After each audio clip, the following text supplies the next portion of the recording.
Los que siguieron estrictamente el primer mandamiento, Éxodo 20, 2, 5, Deuteronomio 5, 6, 10, y la Shema, fueron pocos. No es extraño que en Éxodo el primer mandamiento no es el del amor a Dios, sino el de creer que Dios es uno solo. El amor a Dios aparece en Deuteronomio. Sobre la naturaleza del bien y del mal, tema el más espinoso de todos. Éxodo 4, 24, 26. Sucedió que en el camino, en un lugar de descanso, salió el Señor al encuentro de Moisés con intención de matarlo. Entonces Séfora tomó un cuchillo de pedernal, cortó el prepucio a su hijo y lo colocó a los pies de Moisés, diciendo: «Eres esposo de sangre para mí». Y el Señor le soltó cuando ella dijo: «Eres esposo de sangre para mí», por la circuncisión. Ramach no se atreve a abordar este enigmático texto, que recoge unas prácticas supersticiosas de curación que hoy se desconocen, según también el comentario de la Biblia de Navarra, pero que se podría encontrar un significado un poquito más profundo. Ante una enfermedad grave de Moisés, esto podría significar que el Señor salió a su encuentro para darle muerte. Séfora interpretó que Moisés había cometido alguna falta. Sin embargo, es un texto muy enigmático. Éxodo 12, 29.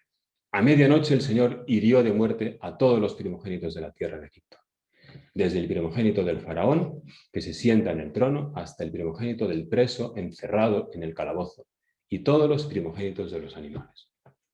Esta última plaga, porque esta es la última de las plagas de Egipto, la de los primogénitos, viene después de que Dios endureciera repetidamente el corazón del faraón para no dejar salir a los israelitas. Otras veces es el mismo faraón quien endurece su corazón. Hay una tendencia a involucrar a Dios como causa de toda acción, incluidas las malas, sin pretender resolver ese problema, una limitación intelectual sobre el origen del mal.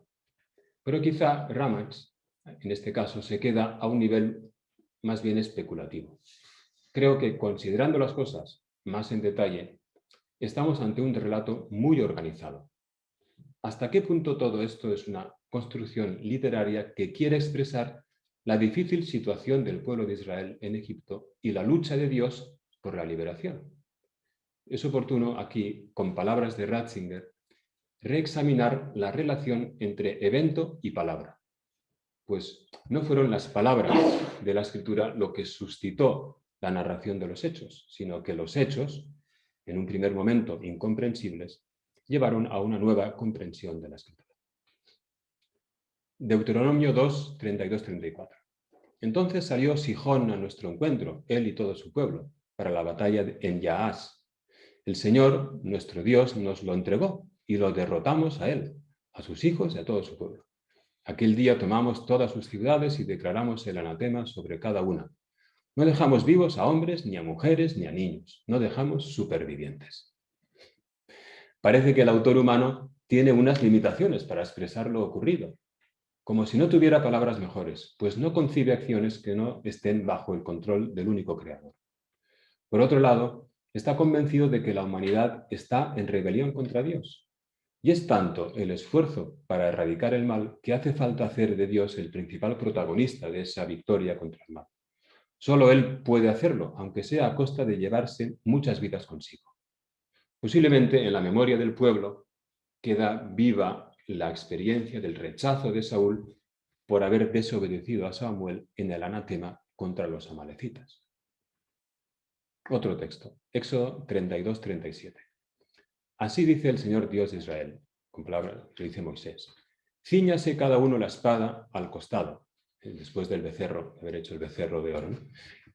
Pasad una y otra vez por el campamento de puerta en puerta y que cada uno dé muerte incluso a su hermano, a su amigo o a su pariente. Ratzinger dice: eso suena terriblemente sanguinario. Pero también aquí tenemos que prever a Cristo, es decir, ver la Escritura como un todo. Más que decir que el pasaje no puede tener sentido, parece que lo sucedido es una prueba de que quien se aparta de Dios no solo sale de la alianza, sino del ámbito de la vida, destruye la vida misma, adentrándose en la zona de la muerte. En realidad, la expresión castigo de Dios manifiesta que he errado en el buen camino y pueden sobrevenirme consecuencias posteriores por seguir huellas falsas y abandonar la verdadera vida. Salmo 137, 8, 9. Dichoso el que te devuelva el pago que nos diste. Dichoso el que agarre y estrelle a tus niños contra la peña. Los niños babilónicos, ¿no? ¿Cuál es el núcleo del mensaje del Salmo 137? Porque yo solamente he leído pues, los pasajes, el pasaje más duro, ¿no? No es el deseo eficaz de destruir a los niños babilónicos. Se trata de un canto nacional de dolor, marcado por una profunda nostalgia por lo que se había perdido. Los israelitas que fueron cautivos a Babilonia se sentaron a llorar. Colgaron sus liras, esto está en el versículo 1, versículo 2, y sus raptores les pedían que cantaran cantos. Por otro lado, el Salmo es una oración de esperanza en la fidelidad de Dios a la alianza. Se dice, si me olvido de ti, Jerusalén, que se me paralice la mano derecha, que se me pegue la lengua al paladar si no me acuerdo de ti, si no pongo a Jerusalén en la cumbre de mis alegrías. Y le pide al judío que en el exilio cante. No voy a cantar. En cualquier caso, las últimas dos líneas del Salmo, que buscan la venganza por la destrucción de Jerusalén, son muy problemáticos, pero han de ser subordinados a estas otras finalidades del texto. Podríamos aducir otros ejemplos parecidos. Génesis 7:23, Números 31, 17, 18, etcétera, etcétera. Hay un montón. El hecho es que son textos registrados en la Escritura. ¿No deberíamos hacer una distinción entre lo que Dios quiere y lo que permite que ocurra? ¿Es posible que la Escritura a veces recoja para nosotros lo que la gente de Dios pensó que Dios quería más que lo que en realidad Él ha querido? Son preguntas que no voy a responder. Además, hay textos que señalan un cierto progreso. Comparemos estos dos textos paralelos, donde la incitación al mal se traspasa de Dios a Satán. 2 Samuel 24:1, el censo de David. De nuevo ardió la ira del Señor contra los israelitas e incitó a David contra ellos, diciéndole, vete y haz el censo de Israel y de Judá. Esto en Samuel. En cambio, 1 Crónicas, el mismo episodio, dice, se levantó Satán contra Israel e incitó a David para que hiciera el censo de Israel. Dos versiones de un mismo hecho. Aquí, Satán es la única vez en el Antiguo Testamento que aparece sin artículo, como un ser parecido a lo que hoy podríamos llamar Satanás. Pero en otros textos aparece Satán con artículo como uno más de la asamblea celestial. O sea que todavía no hay un concepto claro de quién es el incitador del mal, ¿no? El libro de la sabiduría apunta hacia esta tendencia de progreso. Sabiduría 1, 13, 14 dice, Dios no hizo la muerte y no se complace con la muerte de los vivos, pues Él ha creado todo lo que existe.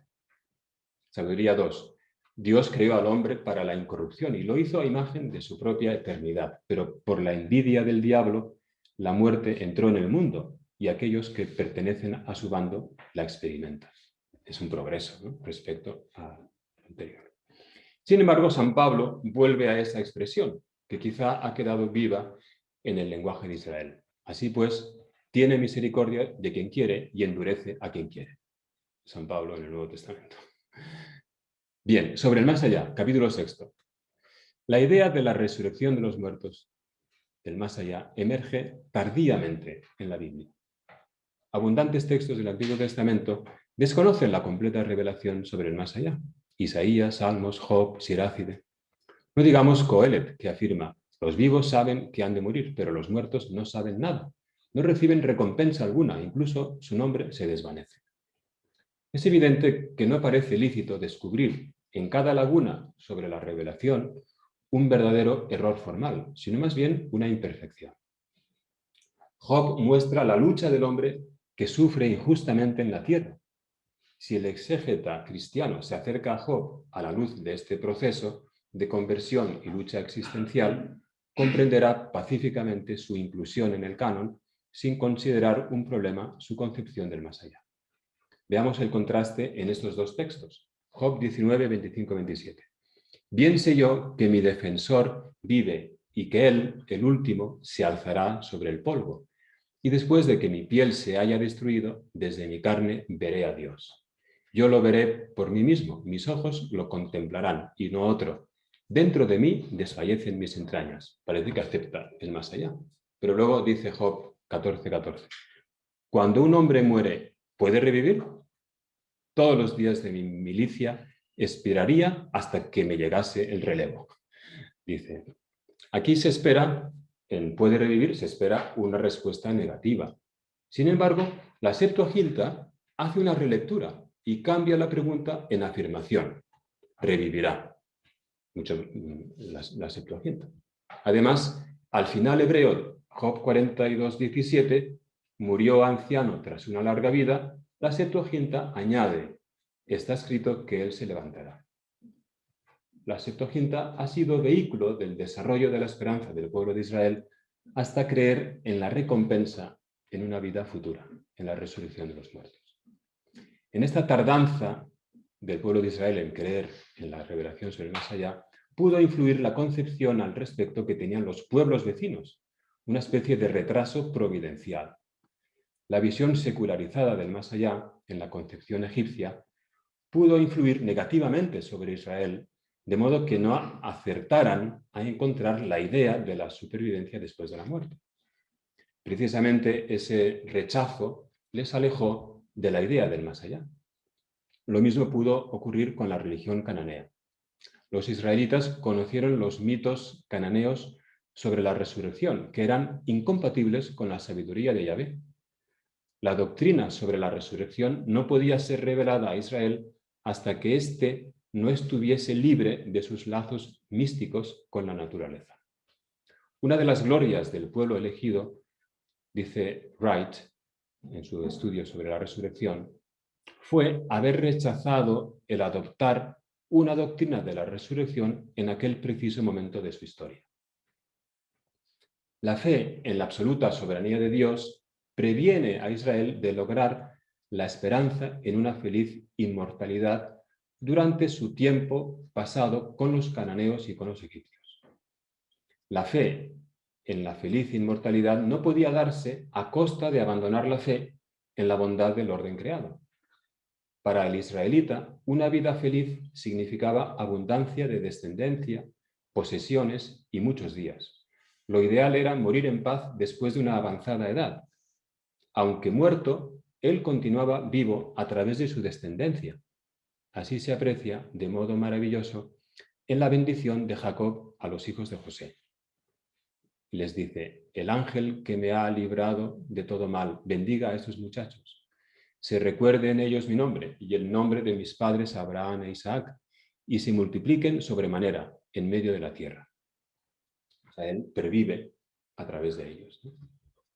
El rechazo de admitir la legitimidad de un culto a los antecesores, todavía, por supuesto, ampliamente practicado en aquel tiempo, fue la auténtica razón para una cierta desmitologización de la muerte, muy necesaria antes de que Israel pudiese sacar a relucir el camino especial por el cual el mismo Yahvé era la vida para los muertos.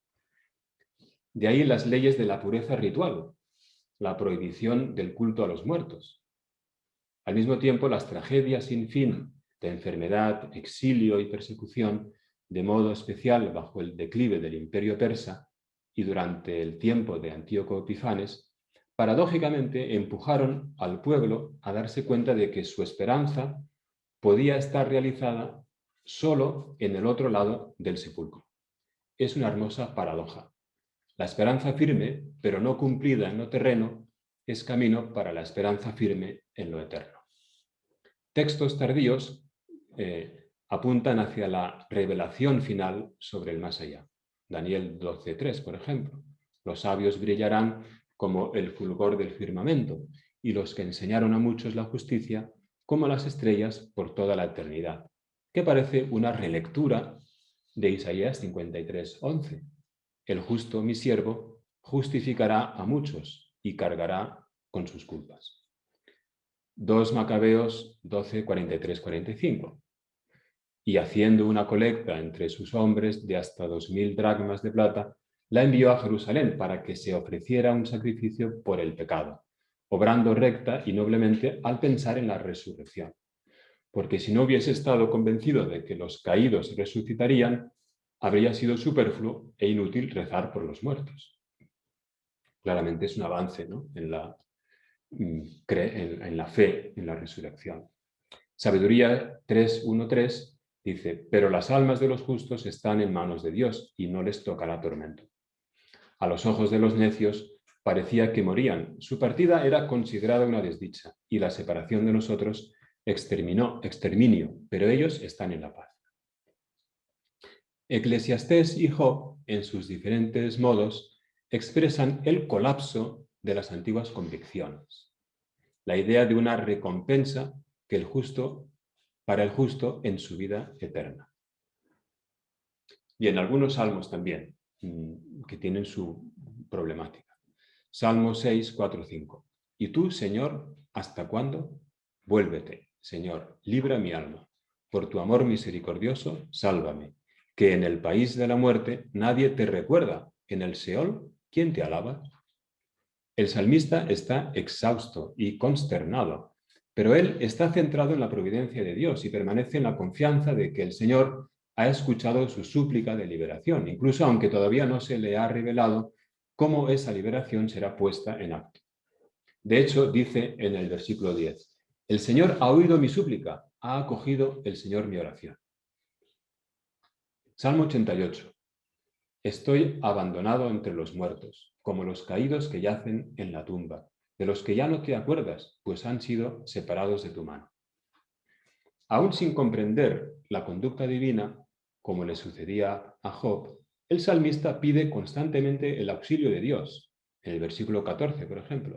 Pero yo, Señor, clamo a ti, desde el alba va hacia ti mi plegaria.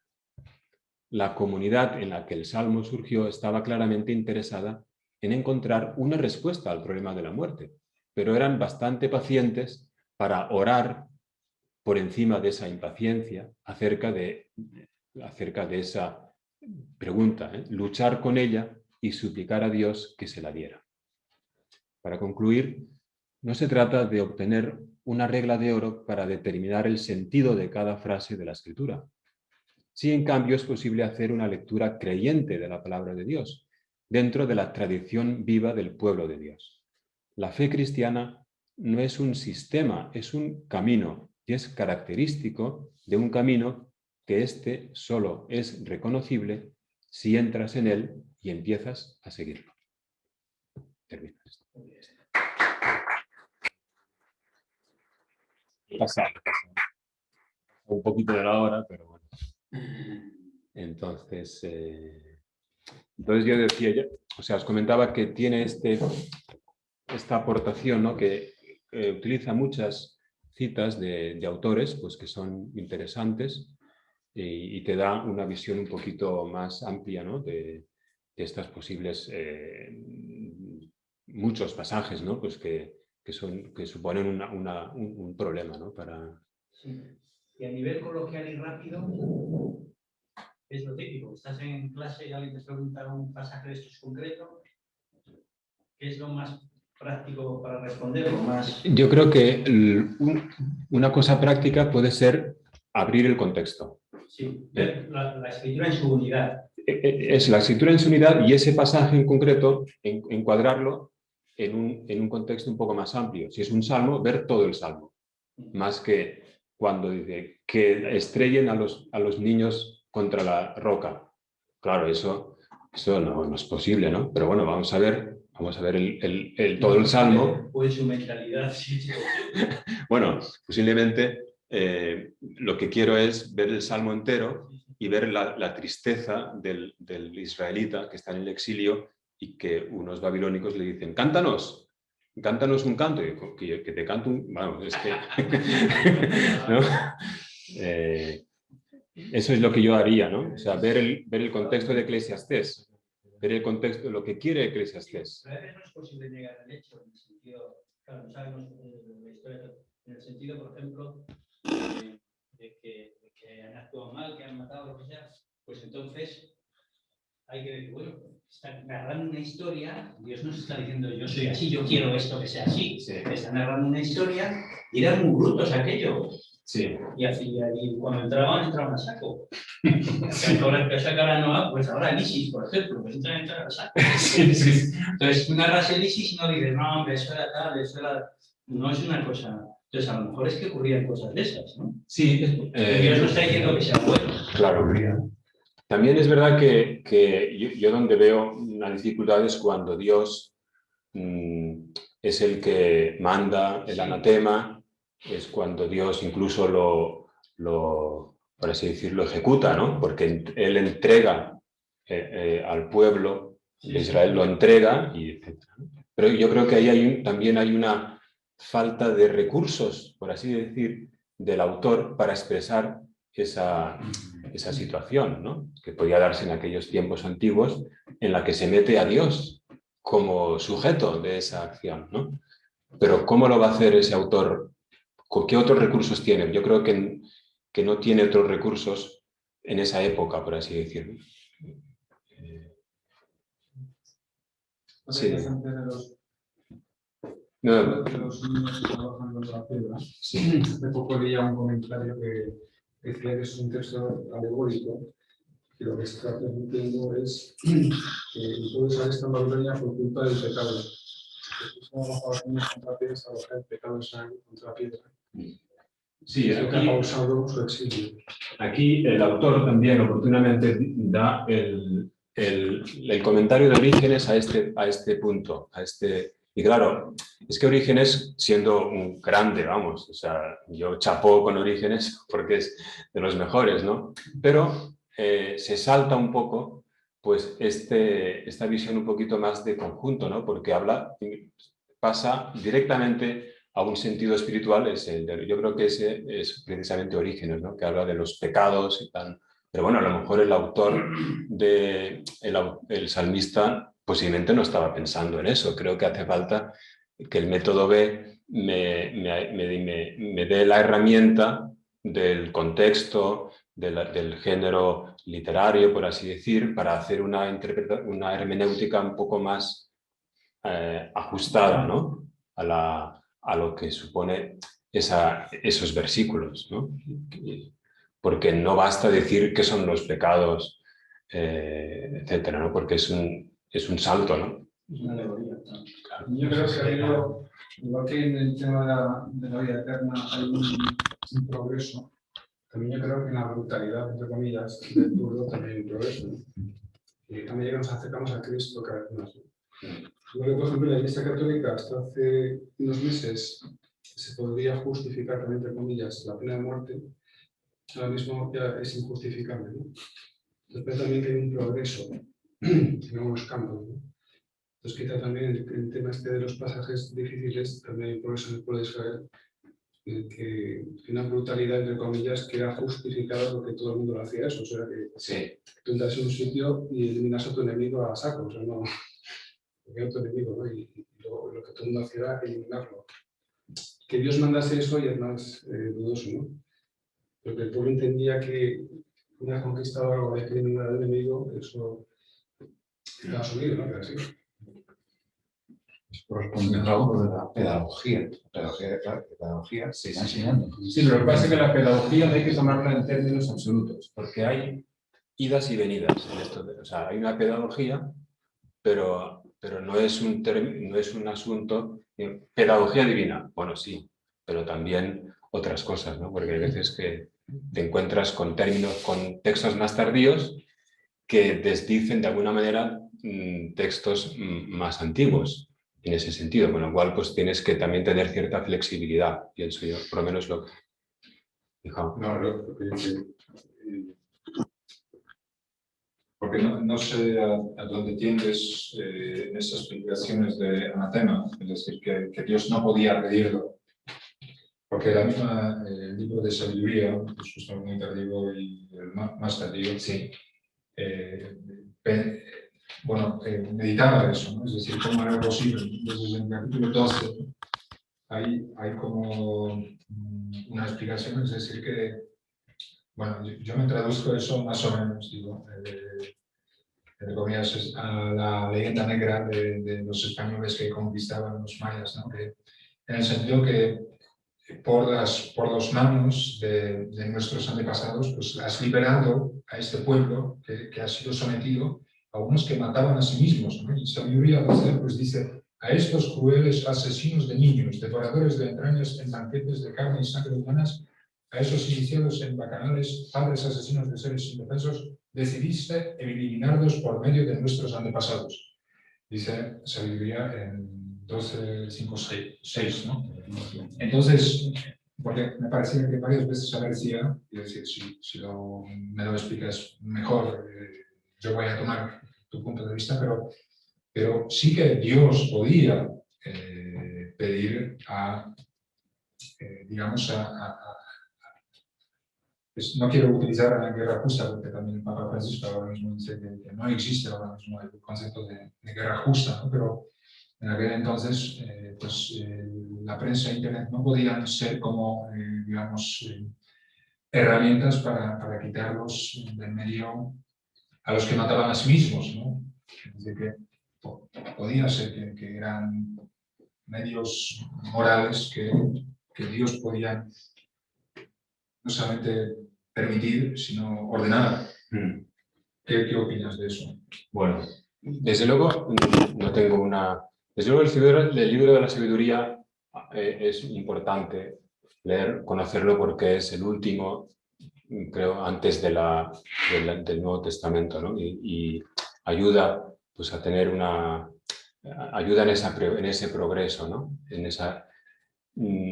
Pero también es verdad que el tema del castigo de Dios, hay que saber, es un tema difícil y creo que es más, indica más que el que comete el mal se está autodañando. Y eso es difícil que expresarlo si no es a lo mejor metiendo a Dios en ese castigo, por así decir, ¿no? El Catecismo de la Iglesia Católica, cuando habla del infierno, dice que es una autocondenación, ¿no? Y pienso que la autocondenación también está en ese comportamiento malo de los enemigos de Israel y de los mismos israelitas, ¿no? Y lo que pasa es que no hay una herramienta, por así decir, lingüística para poder expresar eso, pero pienso que todo el relato de las plagas de Egipto es claramente una expresión literaria magistral para expresar eso. Porque el faraón, es que al final el faraón al final es el que muere bajo las aguas. Es Dios el que, o sea, es Dios el que lo está ejecutando, pero es que ha sido él, por así decir, ¿no? Aunque dicho de una manera que es Dios el que endurece su corazón, pero es que el faraón está mintiendo continuamente a Moisés y a Aarón, diciendo que sí, que ahora sí que os voy a dejar. Y en cuanto cesa la plaga, otra vez dice, no os voy a dejar. O sea, es una cosa, creo que es una construcción muy buena para expresar esta autocondenación de quien. Eso es, por así decirlo, lo que también él dice y creo que me parece que es interesante. Yo, en general, entre los pasajes oscuros, no sé si... o sea, yo normalmente procuro decirle a la gente primero que no es justo juzgar una época anterior con la mentalidad de ahora. Entonces, lo primero que hay que hacer es salir de los propios esquemas mentales, no juzgar aquello con los esquemas actuales o tuyos mentales, sino salir de ahí e intentar irse a la mentalidad de la época y qué quería decir el autor cuando decía eso. Sí, me parece. Sí, Martín, me parece, cuando explica el Salmo va un poco por ahí. Dice, bueno, vamos a ponernos, vamos a ser sinceros, dice, ¿no? si tú has visto que te han estudiado a tus hijos, que tal y cual, ¿tú qué tienes dentro? Seamos sinceros pues, diciendo, no nos engañemos tampoco de que somos angelicales, ¿no? Sino que tenemos dentro rabia, odio, venganza, y eso es una realidad que de alguna forma expresa también el salmista. Claro. Otra cosa es que haya que encauzarlo, haya que todo el Señor, ¿no? Entonces, perdónalos que no se ven lo que Claro, hacen, ¿no? exactamente. Es un cambio total, ¿no? Claro. O sea, Pero eso está ahí dentro. exacto. Sí, sí, sí. La liturgia, de hecho, lo ha quitado. De esos versículos no se leen en la liturgia. El Salmo 137 se lee, pero esos versículos no, junto con otros que sean, porque a lo mejor pues eso hiere la sensibilidad y es lícito que lo haya hecho, pero están ahí. Y Benedicto XVI en Verbum Domini 42 dice que todo que hace falta pues que los estudiosos pues aborden eso para, no para sí mismos, sino para que también expliquen a los fieles pues el sentido de esas palabras, ¿no? O sea que de alguna manera es un reto, ¿no? Ramage continuamente está con la palabra el challenge, textos muy desafiantes, por así decir, ¿no? En ese tono un poquito de defensa, ¿no? Pero también aportando cosas que a mí me han resultado interesantes. Bueno, pues... Juan Carlos. Bueno, muy bien, me ha parecido interesante el libro y la discusión, ¿no? Y recuerdo la centralidad de Cristo siempre hay que volver. Y también yo creo que cuando una persona hace esta pregunta, lo primero es decirle, ¿por qué te parece mal? Y llevarlo a Cristo, ¿no? Es decir, que debería parecerte mal porque eres cristiano. Y eso, porque a la persona que hace la pregunta también le puede servir, ¿no? Para examinarse un poco. Y ya después, efectivamente, cada pasaje tiene habrá que buscar la mejor explicación. A mí también las personas son distintas. A mí lo del Salmo no me causa ningún problema. Alguna vez me hablaron de la maldición de la gitana, ¿no? Si la gitana se enoja y te maldice, te dice una serie de brutalidades terribles. Sí. Pero es retórica, no quiere de verdad hacer todo lo que te está diciendo. Entonces, el salmista está muy enojado y la rabia puede ser tema de oración. Creo que esto ahora se le puede sacar partido. Habla del Señor, expresa del Señor tu deseo de venganza, tu odio, etcétera, que es mejor que se lo diga al Señor a que te lo guarde dentro.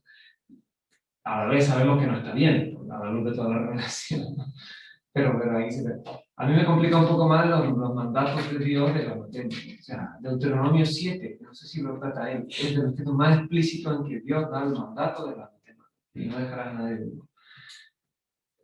Ahí está interesante esto de que se atribuye a Dios todo. Hay un punto de catecismo, esto me lo dijo Carlos Jodar y ya lo copié y lo puse en los apuntes. Hay un punto de catecismo que dice esto, es que muchas veces se confunde la causa primera con la causa segunda. Y entonces tú atribuyes todo a Dios olvidándote de la causa segunda. Al final Dios obra todo lo que obra, dice Santo Tomás en la Suma Teología. O sea, Dios está detrás de todo, incluso de las cosas más horrendas, en cuanto está dando el ser a toda la creación. Claro, ellos mezclan todo y saltan los niveles. Pero que Dios haya querido que eso quedara en la escritura, ya lo podría ver. O sea, no es fácil, yo no tengo una explicación totalmente satisfactoria. Quizá puede servir un poco, porque hubiera sido mi tesis, por la espada. Han pasado esa espada, hambre, tal, no sé qué, tal, es una referencia. Yo, una de mis aportaciones hubiera sido que todos esos textos, la inmensa mayoría, se refieren a un ámbito judicial. Y se refieren al ámbito judicial, el Jerem, en concreto el anatema, el Jerem siempre, bueno, siempre, en el 90 y no sé, a dejarnos de cifras modernas y tal, pero siempre se refiere a la idolatría. Y que una de las cosas que en el Antiguo Testamento, por parte de Dios, quiere dejar clarísimo al pueblo elegido, es que lo que más Dios abomina es la idolatría, y más que lo cometa Israel. Entonces, hay un ejemplo también en el caso de Saúl, que cuando le dice Dios que a por estos, véncelos, mátalos a todos y a todos sus ganados. porque si no os podéis inficcionar de la idolatría de estos. Y Saúl ya sabemos que, bueno, al rey llega a un acuerdo, tal, no sé cuántos, y dice, y bueno, se queda con los mejores del rebaño, lo mejor del rebaño y tal, y llega Samuel, y dice, oye, pero he oído yo los mugidos, los no sé qué, ¿esto qué es? ¿Esto qué es? No, es que, a ver, dároselo esto, pero para ofrecérselo en sacrificio a Dios. Y a este otro, no, bueno, es que al final, pues no, nos va a aportar no sé qué, nos viene bien y tal. No, quiero obediencia más que sacrificios. No te disculpes con sacrificios. Te ha dicho Dios que no dejes nada para que no te puedas ni remotamente inficcionar de elementos que te puedan llevar a la idolatría. Entonces eso es una cosa que nos puede parecer muy fuerte en nuestros días, por nuestra mentalidad, como ha salido aquí, etcétera, etcétera, pero es algo que en el Antiguo Testamento Jesús tiene que dejar nítido al pueblo de Israel. Es decir, para evitar todo lo que pueda ser inficcionarse de idolatría, la idolatría que pululaba constantemente por todas partes, siempre que induce al germen, o casi siempre, ¿no? Está clarísimo que es para evitar la idolatría. O, como también explica San Agustín, que es que estos pueblos, como también más o menos ha salido aquí indirectamente, habían sido de armas tomar, ¿no? Lo que habían hecho y demás. Entonces era una especie de castigo contundente, fuerte, clarísimo. Desde luego, pues no existía entonces ni lo políticamente correcto, ni cosas estas de nuestros días en que, bueno, tal, Rosita la pastelera y tal. Aquello sí que era más, un poco más blanco y negro.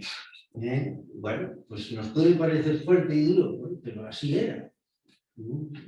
Eso, la idolatría. Una pregunta, ¿se puede saber el tema de la vida eterna? No lo tenía muy claro. ¿Perdón? Que si puede ser el tema de la vida eterna, no lo tenía muy claro. Nada. El famoso seno de Abraham, donde aparece, donde... El seno de Abraham solo aparece en el Nuevo Testamento. Solo, en lo del rico Pulón y el pobre Lázaro, solo ahí se menciona al seno de Abraham. Es una de las cosas sorprendentes. En el Antiguo Testamento, el seno de Abraham, lo único que se habla es del Sheol. Y del Sheol es en varias capas, entonces se hace como diferencias en el propio Sheol, que unos estarán así, otros estarán más altos. ¿Por qué? Pues yo, en mi única aportación a un simposio de estos de Pamplona, era el título que dice ya que el asunto fue la vida de ultratumba en el Antiguo Testamento y la literatura intertestamentaria. Entonces, la explicación que daba, fundamentalmente don Alejandro Díez Macho y un suizo que había por ahí, más o menos, yo ahí cerré la explicación, y la explicación que daban era que el problema que había del culto a los muertos, en cuanto Saúl se las ve también, se las desea, va a Pitonisa de Endor, cosa que estaba totalmente prohibida por los profetas y por toda la legislación de Dios. Entonces, el que no abrasen para nada de ultratumba, una de las explicaciones que se da, no es que sea la explicación, pero es eso, para evitar que estuviesen tratando de entrar en contacto con los muertos, de lo que eran expertos los egipcios y que influían notablemente, y otros y otros. Entonces, por eso en el Antiguo Testamento, de lo que es la vida del más allá, punto en boca. Hay que esperar a los últimos libros, donde muy sucintamente, porque si no, el Antiguo Testamento es pórtate bien y será larga tu vida sobre la tierra, te enterrarán con tus padres, tus ganados florecerán, no sé qué. Son siempre recompensas materiales. Pero nunca es precisamente Coelet, a pesar de lo que dice, pues Coelet es el que dice, un momento, el animal es, un momento, que a todos nos llega la muerte. Y no dice que se acabó, sino que, ya veremos hasta la muerte. Todo es vanidad de vanidades y todo vanidad. Ya veremos después, y luego ya es inmediatamente después el libro de la sabiduría y la madre de los macabeos y no sé qué, donde ya, y el Nuevo Testamento, o sea, la vida del más allá, esto es fundamentalmente el Nuevo Testamento. El concepto de Seol no está claro. Eso no se sabe. O sea, el lugar que van los muertos y ya está. Sí, pero es una cosa indefinida. definida, insisto, incluso depende de la autoridad, llega a haber como varios sheoles, ¿no? El sheol más profundo es aquello es terrible, pero ahí está, tal, no sé qué, no se sabe muy bien. Y en el Nuevo Testamento nuestro Señor de repente hace la aportación esta del seno de Abraham, donde podían estar los justos. Pero yo cuando me enteré, precisamente trabajando en esta realidad, digo, o sea, que resulta que el seno de Abraham es una aportación del Nuevo Testamento. Insisto, en la literatura judía previa, nunca se habla del seno de Abraham. ¿Puedo decir una Sí, cosa? sí, claro.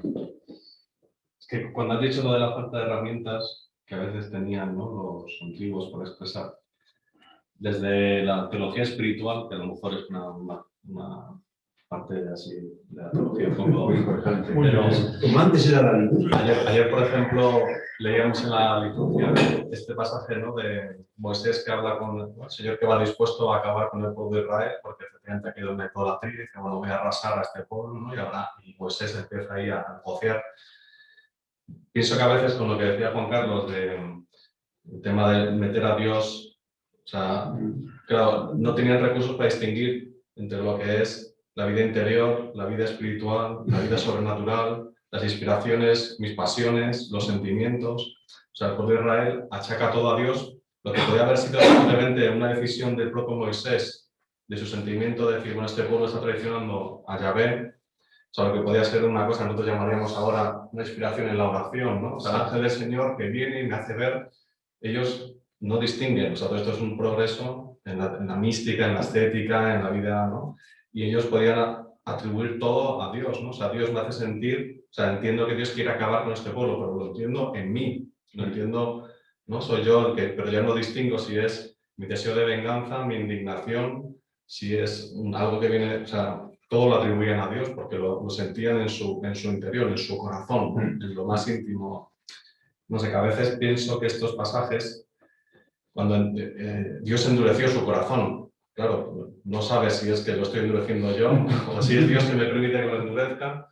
O sea, que a veces, bueno, si se tiene una visión así de cómo la vida interior, porque incluso para nosotros mismos a veces es difícil, ¿no?, distinguir que es una cosa que viene de mis propios sentimientos, de mi obcecación con un algo, o es una inspiración de Dios, o es un don del Espíritu Santo, bueno, lo que sea, ¿no? Dios permitió, Dios permitió. Sí, o sea que creo que a veces la confusión viene precisamente por la dificultad que tú tienes en de entenderte a ti mismo, en tu interior, o sea que no sabes muy bien cuando no sé si esto puede ayudar, ¿no? Sí. No solo eso, sino que es que además en hebreo hay poquísimos adjetivos. Solo las raíces son las raíces y tienen unas posibilidades expresivas muy pequeñas, pero es verdad, muy pequeñas. Entonces, fíjate tú, el alma es la garganta, la nefesh, con un cierto sentido de realidad, porque por aquí es por donde comemos, donde respiramos, donde hablamos, donde todo. Entonces dicen, pues eso va a ser el alma. Y cuando se enteran los rabinos que los griegos utilizan el concepto de alma, ellos dicen, bueno, pues la nefesh, claro, cuando Dios insufla a Adán y empezó a ser nefesh haya, una nefesh viva, pero una nefesh que es en la garganta. Falta terminología para muchas cosas y entonces no me acuerdo. Hemos alargado. Sí. Ahora no pasa, como no hay merienda. Es verdad, es verdad. Muy bien.